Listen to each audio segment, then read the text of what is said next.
The lobby went silent.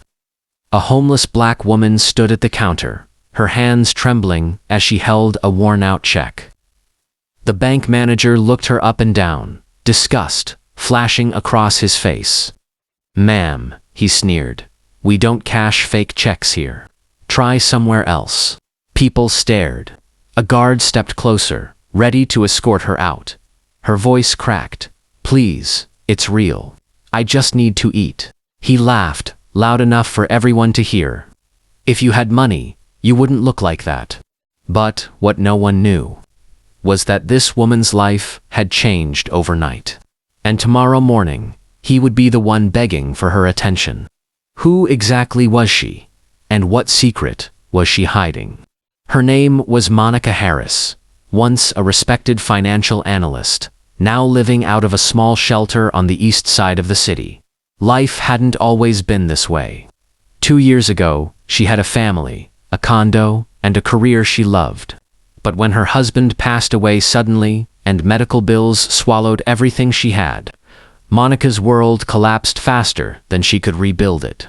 Every morning, she would walk to the same cafe, clean up in the restroom, and head downtown to look for work. Despite her situation, she never lost her grace. She smiled at strangers, said thank you even when ignored, and carried herself with quiet dignity, the kind that made some people uncomfortable. That morning, she had come to the bank with one last hope. A check mailed by a former employer who had finally processed her pending severance. It wasn't much, but it was enough to get a small apartment and maybe a fresh start. She rehearsed what she'd say, straightened her worn blazer, and walked inside. From the moment the manager's eyes met hers, she could feel the shift in the room, the silent judgment, the stares that stripped away her worth. She tried to stay calm, explaining that the check was legitimate, but he didn't even glance at it. The rejection stung, but what hurt more was the smirk, that cruel expression that said, "You don't belong here." Monica left the bank quietly, her eyes wet but her back straight. She didn't know that across town, a phone call had just been made, one that would change everything about who held the real power come morning. Monica spent the rest of that day walking through the cold streets, clutching the crumpled check like it was her last lifeline.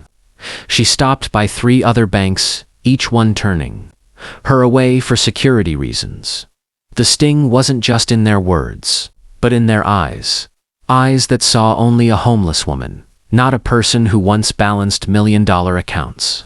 By dusk, she found herself sitting on a park bench, her stomach growling.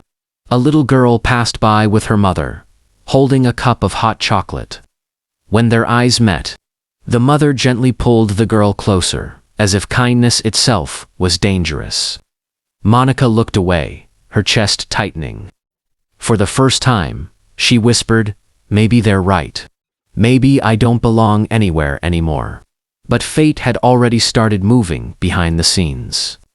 That evening, a black sedan pulled up outside the same bank. The driver stepped out and opened the door for a sharply dressed woman, the new regional CEO, arriving earlier than expected.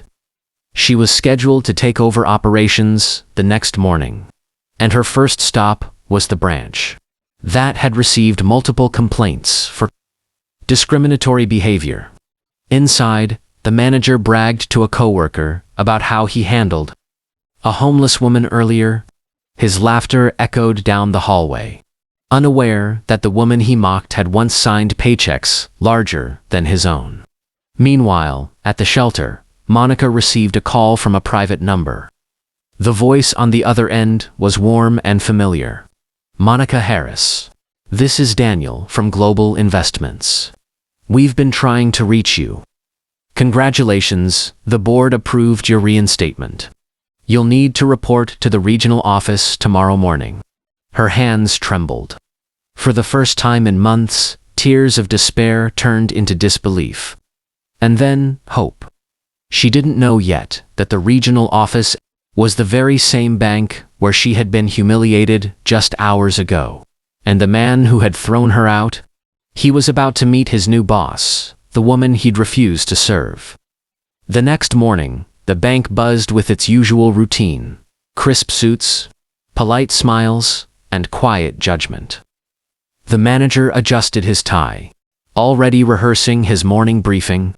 For the new regional CEO, he wanted to make a strong impression, but when the elevator doors opened, the room fell into a stunned silence. There she was, Monica Harris, stepping out in a tailored charcoal suit. Her posture straight, her gaze calm but commanding. The same woman he'd mocked less than 24 hours ago now looked like she owned the place. The manager's jaw tightened. "Ma'am, can I help you?" he asked, his voice trembling. Monica didn't answer at first. She simply walked past him, heels clicking against the marble floor, until she reached the front desk, the same one where he had humiliated her. Then she turned slowly. "Actually," she said softly, "I'm here to help you." Confused murmurs rippled through the staff. A senior associate rushed over with a folder. "Ms. Harris, your office is ready. The board is waiting to meet you." The manager's face drained of color. "Ms. Harris," he repeated, barely above a whisper. She looked at him, not with anger, but with quiet sadness. "Yesterday, you saw someone you thought was beneath you," she said.